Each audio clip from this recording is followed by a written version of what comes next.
आज पूरी दुनिया के सियासी और फौजी हलकों में एक ही सवाल घूम रहा है। वो डोनाल्ड ट्रंप जो चंद दिन पहले तक ईरान को खुली धमकियां दे रहा था, जो जंग का माहौल बना रहा था, आज अचानक पीछे क्यों हट गया? आखिर ऐसी कौन सी मजबूरी पैदा हो गई कि अमेरिका के सबसे बड़े और सबसे ताकतवर प्रेसिडेंट अपनी ही बात से पीछे हटने पर मजबूर हो गए? इस कहानी का दूसरा सबसे अहम किरदार है इस्राइल के वजीर आजम बेंजामिन नेतन्याहू।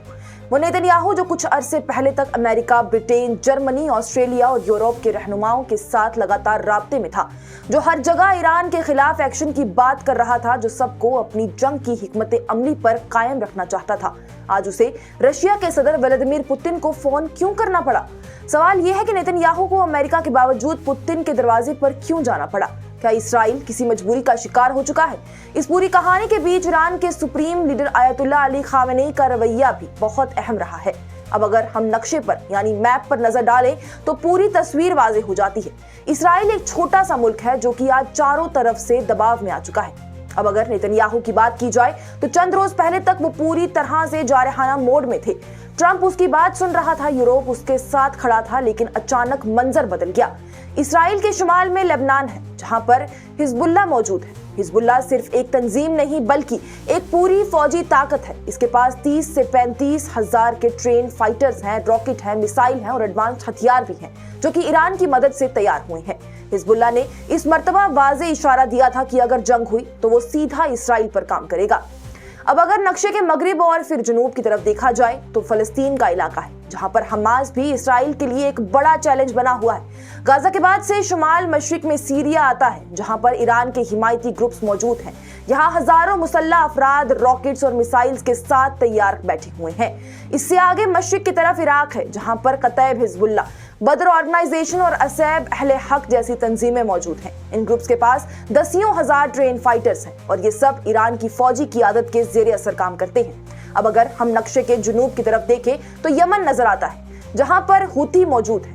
ये तंजीम ईरान के लिए एक रिमोट कंट्रोल फोर्स समझी जाती है। हुती के पास भी हजारों मुसल्लह अफराद हैं और मिसाइल्स भी हैं, जो कि सऊदी अरब और लाल सी तक की भी अपनी कुदरत दिखा चुके हैं। इस तरह से अगर नक्शे को देखा जाए तो एक बात बिल्कुल साफ हो जाती है कि इस्राइल आज सिर्फ ईरान से नहीं बल्कि ईरान के घेरे में आने वाली ताकतों से चारों तरफ से घिर चुका है। इसी दौरान से ईरान के अंदरूनी जो एहतजाज थे और जो बगावत चल रही थी, ईरान की क़ियादत ने उस पर भी काफी हद तक काबू पा लिया। सुप्रीम रहनुमा आयतुल्लाह अली खामेनेई ने अपनी सियासत और अपनी सियासी और फौजी क़ियादत के साथ मिलकर अंदरूनी हालात को संभाला है और बाहर की तैयारियों को मजीद तेज कर दिया है। आयतुल्लाह अली खामेनेई का बयान बहुत अहम है। उन्होंने खुले तौर पर यह कह दिया है कि जंग खत्म नहीं हुई है, सिर्फ मुअत्तल हुई है। उनका यह कहना है कि असली फैसला अभी होना बाकी है। ये बयान अमेरिका और इस्राइल दोनों के लिए सीधी तरह से वार्निंग था। अब सवाल उठता है कि डोनाल्ड ट्रंप आखिर पीछे क्यों हटा? इसका सीधा जवाब ये है कि अगर जंग शुरू होती तो निशाना सिर्फ इस्राइल नहीं होता। अमेरिका के मिलिट्री बेसिस, खास करके मिडिल ईस्ट में मौजूद बेसिस भी इस जंग की जद में आ जाते। अगर लेबनान, गाजा, सीरिया, इराक और यमन एक ही वक्त में हरकत में आ जाते तो पूरा इलाका आग का मैदान बन सकता था। इसके अलावा ही ईरान के हाइपरसोनिक मिसाइल्स का खौफ भी बहुत बड़ा फैक्टर है। अरब मीडिया के मुताबिक ये मिसाइल्स तकरीबन 15,000 किलोमीटर पर घंटा की रफ्तार से चलते हैं और इन्हें रोकना लगभग नामुमकिन है। इस्राइल का डिफेंस सिस्टम इस किस्म के हमले से मुकम्मल हिफाजत नहीं कर सकता, लेकिन हकीकत सिर्फ मिसाइल्स तक महदूद नहीं है। पिछले चंद दिनों में जब ईरान के अंदर ये एहतजाज चल रहे थे, उस दौरान ईरान की सियासी और फौजी क़ियादत मुख्तलिफ ममालिक के साथ अलग अलग तरह पर गुफ्तगू में मसरूफ थी। इसी दौरान एक ऐसी हिकमत अमली तैयार की गई जिसके जरिए इस्राइल को चारों तरफ से घेर लिया गया।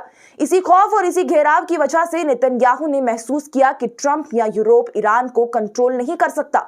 सिर्फ रशिया और चाइना ही ऐसे ममालिक हैं जो ईरान पर असर रखते हैं। इसीलिए नेतन्याहू ने मजबूरन पुतिन का रुख किया ताकि किसी तरह से जंग को फिलहाल के लिए रोक दिया जाए।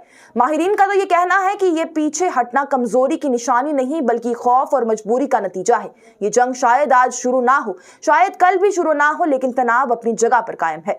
फ्रंट बदल सकता है, तारीख आगे पीछे हो सकती है, लेकिन मिडिल ईस्ट में आग अब बुझने वाली नहीं है। इसीलिए आज डोनाल्ड ट्रंप का कदम पीछे जाना सिर्फ एक सियासी फैसला नहीं बल्कि एक मजबूरी है, और ऐसी मजबूरी ने इस्राइल को रशिया के दरवाजे तक पहुंचा दिया है। दुनिया अब सिर्फ ये देख रही है कि ये तूफान कब और किस सिमत से उठता है।